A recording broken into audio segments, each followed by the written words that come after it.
যুদ্ধ চলছে, আকাশে ড্রোন, মাঠে মিসাইল, আর এদিকে টেবিলে আমন্ত্রণ জানানো হচ্ছে নেগোসিয়েশনের।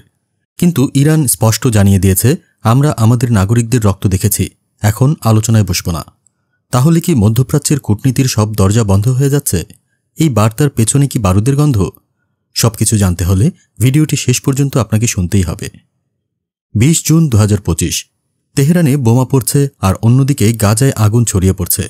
আর ঠিক সেই মুহূর্তে ইরানের পররাষ্ট্রমন্ত্রী আব্বাস আরাকচি IRNA-কে দেওয়া এক সাক্ষাৎকারে জানিয়ে দিলেন, যতক্ষণ ইসরায়েলে আগ্রাসন চলবে ততক্ষণ আমেরিকার সঙ্গে কোনো আলোচনা নয়।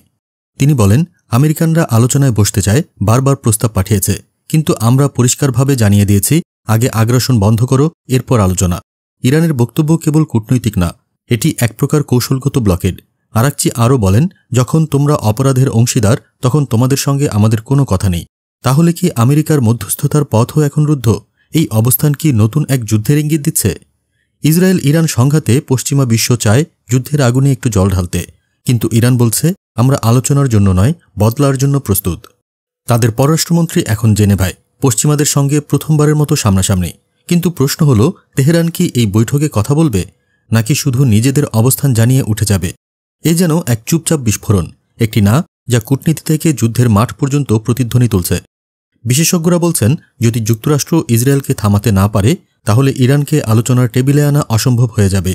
আর যদি আলোচনার সব দরজা বন্ধ হয়ে যায়, তবে সামনে কি আছে? এক সর্বগ্রাসী যুদ্ধ? আপনার কি মনে হয়, ইরান কি ঠিক বলছে? এই শর্ত দিয়ে কি তারা যুক্তরাষ্ট্রকে চাপে ফেলছে, নাকি শুধু সময় নিচ্ছে নিজেদের পরবর্তী হামলার প্রস্তুতির জন্য? কমেন্টে লিখে জানান আপনার বিশ্লেষণ। আর এমন নাটকীয় আন্তর্জাতিক নিউজ ও কূটনৈতিক নাট্যমঞ্চের অন্দরমহল জানতে সাবস্ক্রাইব করে রাখুন আমাদের চ্যানেল।